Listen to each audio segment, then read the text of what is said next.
Halo semuanya, kembali lagi di video analisa market bersama Amandana dan ini adalah analisa market CFD dari tanggal 1 sampai 5 Agustus 2022 ataupun minggu pertama di bulan Agustus 2022. Seperti biasa di video kali ini kita akan membahas ada dua stock market, indeks dolar dan US oil juga. Jadi ada 4 instrumen seperti biasa, yaitu ada Dow Jones, nanti ada Nasdaq, nanti ada US oil ataupun WTI atau STI, dan yang terakhir ada indeks dolar. Oke, seperti biasa sebelum kita mulai ke dalam videonya, teman-teman jangan lupa like dulu videonya, hidupkan lonceng, jangan lupa subscribe juga dan di-share ke teman-teman yang lain yang sekiranya perlu untuk analisa mingguan di Dow Jones, Nasdaq, oil, ataupun di dolar indeks pada minggu kali ini. Dan sekarang kita langsung aja masuk ke dalam chartnya untuk lihat analisa kita di minggu lalu untuk di Dow Jones ya. Oke, di Dow Jones itu kemarin karena minggu lalu, karena ada yang namanya berita mengenai FOMC The Fed Interest Rate Decision itu ternyata membawa Dow Jones itu naik.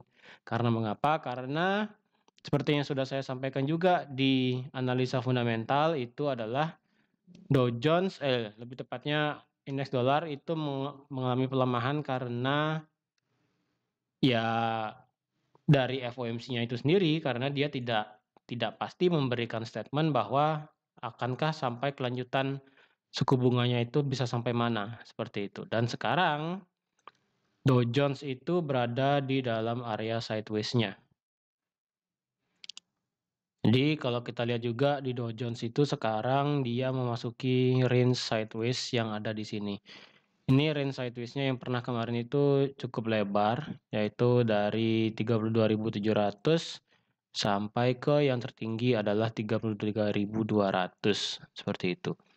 Dan kalau kita lihat juga secara wave-nya ya, ini kalau kita lihat di weekly, secara weekly dia sudah membuat lower low. Kalau kita lihat ya, di sini dia buat lower low, lalu dia buat lower high, lower low, lower high, dan sudah buat lower low. Dan sekarang dia kemungkinan bisa membuat lower high sebelum dia buat lower low yang baru. Bisa seperti itu. Karena kalau kita lihat juga retrace daripada saham Dow Jones ini, jika memang dia per hari ini atau enggak per minggu ini ya, per minggu ini jika dia bisa break di atas high sebelumnya, berarti di atas 33.000. Ya, jika ternyata weekly candle pada minggu ini itu bisa tutup di atas 33.290, maka kemungkinan Dow Jones akan kembali naik. Ya, akan kembali bullish seperti itu. Karena kalau kita lihat juga di weekly, overall saat ini Dow Jones sedang mengalami retracement ya. Kalau kita lihat di sini dari tanggal 2020, Maret 2020 mengalami bullish yang sangat besar dan sekarang mengalami retracement dan sekarang dia juga secara minor dia juga mengalami retracement juga. Jadi kita menunggu di minggu ini apakah untuk memastikan apakah Dow Jones untuk di minggu ini itu apakah bisa break daripada harga 33.200 dan jika memang bisa break harga 33.200 maka bisa dipastikan di minggu depan itu saya rasa Dow Jones mulai akan bisa bergerak naik atau sudah melanjutkan sudah start untuk melanjutkan trennya naik seperti itu. Tapi jika di minggu ini dia tidak bisa close di atas ini, di atas 33.200, maka dipastikan harga dari Dow Jones akan kembali membuat lower low yang baru seperti itu. Dan kalau kita lihat juga di stokastiknya, stokastik ini sedang menghadap ke atas semua di weekly dan di daily sedang berada di atas level 80. Jadi kondisi di atas ini seperti ini masih cenderung bisa bergerak naik seperti itu. Dan kalau kita lihat level-levelnya untuk bisa yang teman-teman ingin ambil buy, itu di sini ada satu supply demand area ya di harga 31.800 sampai di 31.700. Ini ada supply demand-nya. Dan di sini juga ada demand yang ada gap kecil itu di sini. Ya, di sini ada gap kecil banget. Nah, di sini ada gap. Jadi kemungkinan gap ini juga akan bisa tertutup oleh market jika memang dia drop ke bawah. Seperti itu. Kalau kita lihat gapnya ini berada di range area 37.792 sampai di 30.614. Jadi memang jika dia bisa menutup gap ini, maka saya rasa harga dari Dow Jones akan kembali turun seperti itu. Jika memang bisa menutup gap ini ya, 30.700 sampai 30.600 ini. Jadi kalau di minggu ini saya rasa sih karena dia sekarang berada di area supply ataupun resisten, kalau yang ingin nge-buy Dow Jones mungkin bisa menunggu harga ini break ya. Jika harga dari Dow Jones ini break secara daily ke atas, maka kemungkinan Dow Jones akan bisa bergerak naik tinggi bisa sampai ke sini. Ya, bisa sampai ke 35.000. Seperti itu. Tapi harus break ini dulu 33.000, dia harus di break, close candle daily di atas, baru nanti dia bisa bergerak naik seperti ini. Tapi jika close ke atas, tapi jika ternyata drop ke bawah, dipantulkan ke bawah, ini teman-teman harus diperhatikan level yang tadi di sini 31.800. Jika 31.800 di break, maka kemungkinan harga bisa drop ke bawah sampai ke sini, menutup gapnya yang di bawah seperti itu. Jadi di minggu ini area 33.290 sampai di area 32.738 menjadi area kunci untuk Dow Jones, apakah akan bisa bergerak naik atau turun untuk di minggu depan. Seperti itu. Oke, jadi ini untuk Dow Jones. Sekarang kita akan pindah ke yang lainnya, yaitu ada Nasdaq. Di Nasdaq, kalau kita lihat juga pada saat FOMC interest rate decision itu, harga tertahan, dia sudah nge-break area ini ya, area demand ini, supply ini, tapi overall di daily ini ada yang namanya sebesar ini sebenarnya, sebesar ini di daily. Nah, di daily ini sebesar ini, jadi kalau kita lihat juga di Nasdaq kemarin dia sudah membreak. Ini ada satu candle ya. Ini ada satu candle yang sudah berhasil tutup di atas level 12.900 seperti itu. Jadi saya rasa kalau kita lihat juga ya, kalau kita lihat juga secara market structure-nya di weekly. Di weekly ini Nasdaq sama halnya seperti Dow Jones ya. Dia sudah membuat lower low, dia membuat lower high, dia buat lower low lagi. Dan sekarang jika dia bisa membuat lower low, lower high baru di sini misalnya, maka kemungkinan dia bisa drop lagi seperti itu. Dan kalau kita lihat juga di daily, area ini kemarin sudah sempat di break ya. Area ini sempat di break 12.900 ini di break, tapi untuk saat ini stokastiknya untuk di Nasdaq secara daily ini menyilang ke atas tapi cenderung agak berat ke atas sekarang untuk saat ini.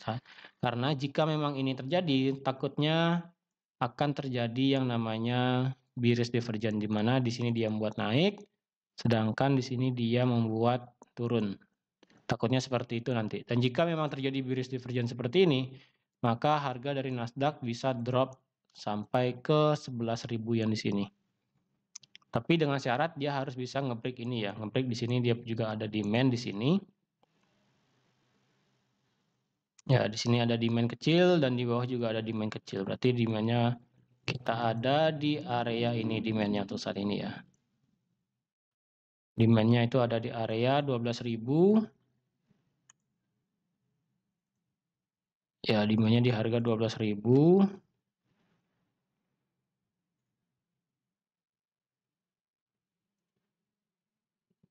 Ya, 12.200 sampai di 12.089. Jadi ini merupakan area demand-nya. Dan jika memang ini bisa di break, saya rasa dari Nasdaq itu bisa drop sampai sejauh ini. Ini akan saya pakai ya. Nah, di sini. Bisa sampai di 11.673 seperti itu. Jadi kalau memang dia bisa, memang secara candle daily harga sudah close di atas ini, sudah pernah close di atas. Kalau kita menunggu retracement dia untuk nge-buy, ya untuk yang nge-buy di Nasdaq mungkin bisa menunggu harga turun sampai sini. Ketika dia drop sampai sini, teman-teman bisa nge-buy sampai di sini. Ya, untuk Nasdaq seperti itu. Nah, ataupun jika dia nanti bisa drop sampai sini, itu teman-teman bisa juga nge-buy sampai sini. Jadi untuk yang nge-sell Nasdaq, saya rasa sih agak khawatir karena kalau kita lihat juga di sini masih ada satu tembok sih ya. Di sini masih ada satu tembok di sini. Itu di harga 13.500. Jadi kemungkinan di sini teman-teman baru lebih baik sell di sini ya. Di sini teman-teman baru lebih baik sell di sini. Seperti itu. Di harga 13.600, tengah di 13.400 ya. 13.400 teman-teman baru boleh nge-sell di sana. Karena kalau kita lihat di sini kita ada supply area yang bagus banget di atas di sini. Di sini supply-nya bagus banget. Jadi kita menunggu harga sampai di atas baru kita bisa nge-sell di Nasdaq. Ya, karena di daily kita juga bisa lihat di daily kalau market structure dari Nasdaq itu saat ini dia kan kemarin di weekly sudah saya kasih tahu kalau dia membuat lower low. Dia sudah membuat lower low dan sekarang dia tinggal membuat lower high. Jika memang nanti di weekly dia bisa membuat lower high, maka kemungkinan harga dari Nasdaq akan mengikuti arah Dow Jones, yaitu akan drop sampai ke bawah. Seperti level-level yang sudah saya katakan tadi, seperti itu. Oke, jadi ini untuk Nasdaq. Sekarang kita akan pindah ke yang selanjutnya, yaitu ada oil. Nah, seperti yang sudah saya katakan di analisa minggu lalu, oil sedang mengalami sideways yang cukup besar di daily. Bahkan di weekly kelihatan banget ya.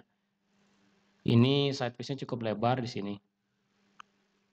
Dan di minggu lalu juga sudah saya katakan bahwa jika ada harga close di bawah 93, teman-teman setidaknya harga ada close di area 90-91, ya harga tutup di bawah itu, teman-teman bisa mengambil sell.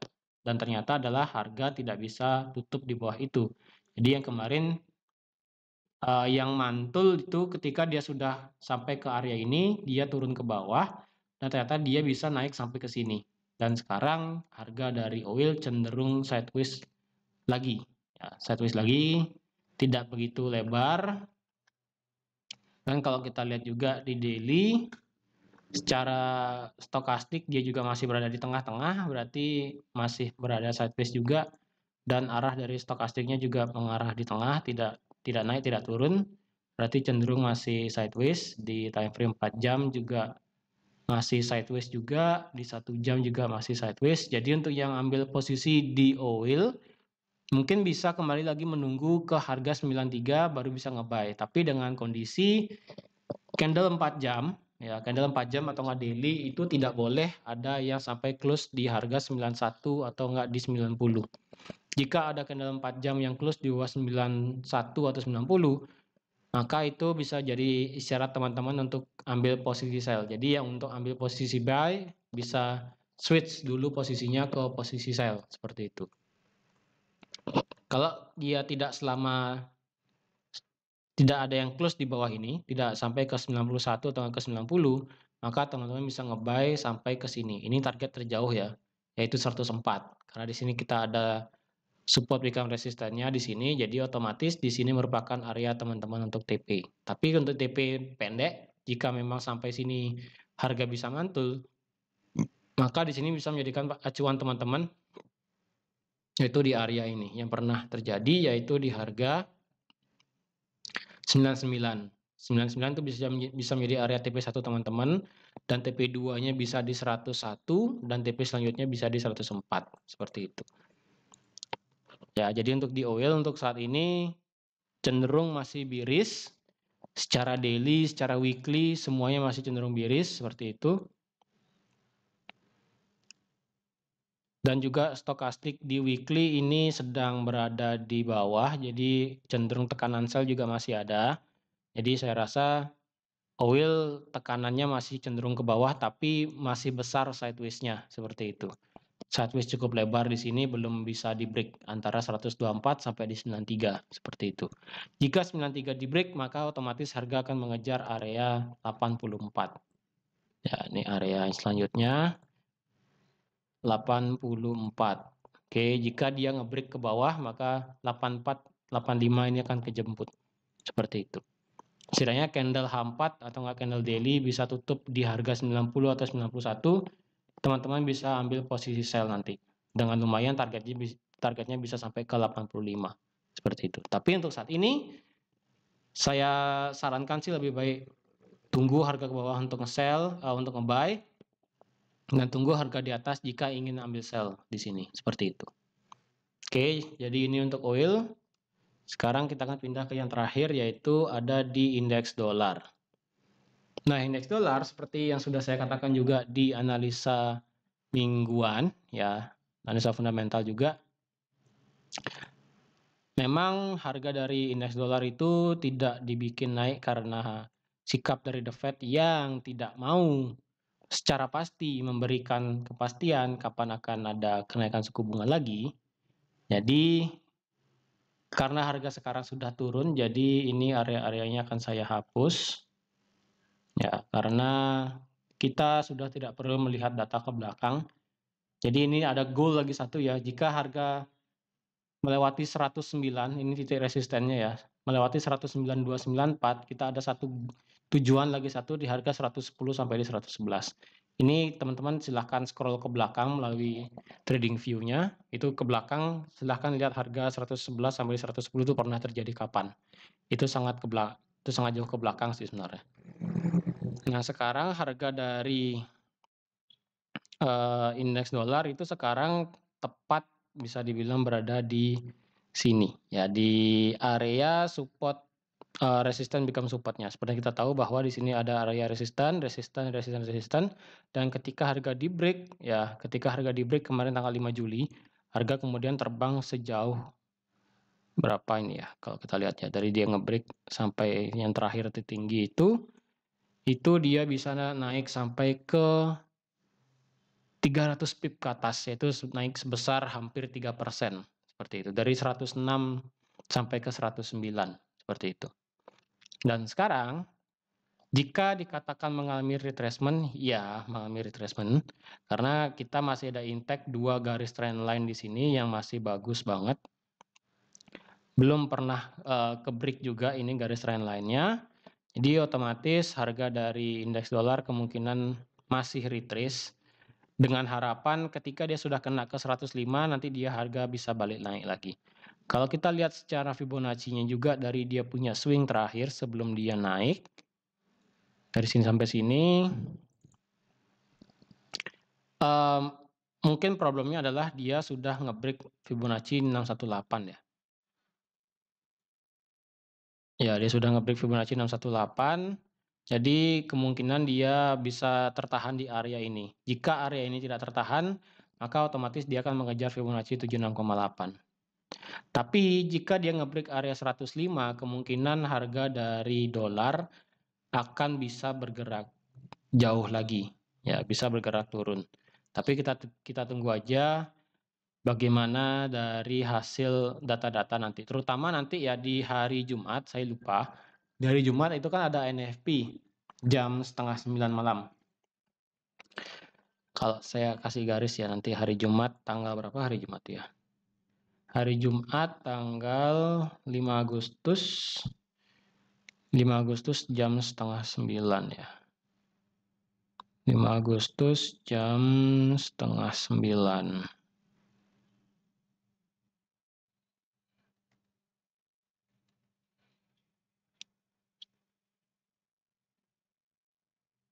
Ya, di sini. Jadi jam 5 Agustus 8:30. Jadi karena ada NFP nanti di sana, ya kita tunggu aja nanti bagaimana pergerakan dari indeks dolar. Karena jika memang harga data dari NFP-nya itu bagus, maka bisa dipastikan nanti di bulan September, di bulan depan, itu The Fed akan menaikkan suku bunga secara besar-besaran lagi. Walaupun memang sekarang kemarin itu sudah menaikkan 75 basis point, seperti itu. Mending saya rasa untuk di minggu ini data dari indeks dolar akan berfokus terhadap NFP. Jadi kita tunggu hasil dari NFP seperti apa. Dan untuk secara analisa, level-level kemarin sudah semua di break oleh market. dan cenderung cuma ada lagi satu area, yaitu di sini.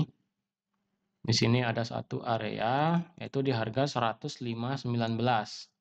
Di sini, walaupun di sini ada support ya, di sini ada support, tapi di sini ada satu level demand. Takutnya adalah dia drop, ketika dia sudah kena ini, dia membuat shadow naik ke atas, seperti itu. Ketika dia membuat shadow naik ke atas, maka otomatis harga dari indeks dolar kemungkinan bisa bergerak naik lagi, seperti itu. Overall untuk saat ini saya masih cenderung bullish di indeks dolar karena dari suku bunga pun dia bergerak sudah sangat tinggi, yaitu 2,75 ya, 2,5%. Suku bunganya sudah 2,5%, hampir setara dengan yang setara dengan Kanada. Dan kalau kita lihat juga, kita sedang mengalami bullish trend yang ditandai dengan dua trend line naik ke atas di sini. Dan di daily juga kita bisa lihat harga dari indeks dolar semakin lama semakin tinggi di sini. Seperti itu.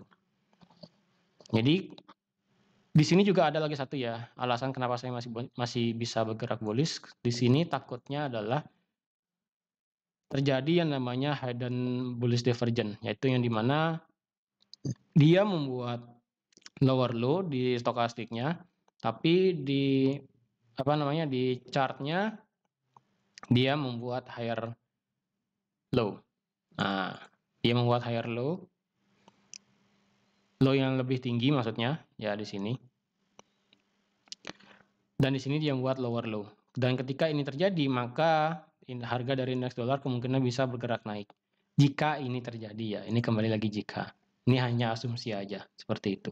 Karena kita tidak tahu juga bagaimana nanti pada saat data NFP itu keluar. Seperti itu.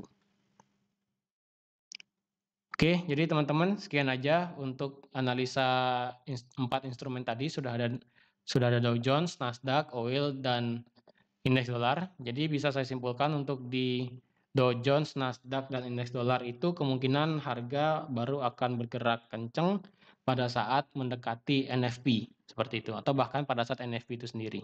Dan untuk oil sendiri saya rasa harga masih akan bergerak ranging sampai akan ada yang namanya suatu berita tertentu yang membuat harga dari oil itu bisa bergerak naik atau bergerak turun juga seperti itu. Oke, jadi teman-teman sekali lagi disclaimer, semua yang sudah saya sampaikan di sini adalah berupa analisa. Sekali lagi, segala keputusan trading dan segala aktivitas trading itu dilakukan oleh teman-teman sendiri. Segala keputusan open posisi, lot, stop loss, dan sebagainya itu kembali lagi ke diri teman-teman sendiri. Karena di sini saya hanya ingin memberikan analisa dari sudut pandang saya saja. Jika itu bermanfaat bagi teman-teman, itu saya ucapkan terima kasih. Dan jika tidak bermanfaat bagi teman-teman, juga tidak apa-apa, karena style tiap trader itu beda-beda. Oke, jadi sekian aja untuk video kali ini. Terima kasih sudah menonton video ini sampai habis. Terima kasih juga sudah like, share, dan subscribe juga. Dan sampai jumpa di analisa XAU USD harian besok. Bye-bye.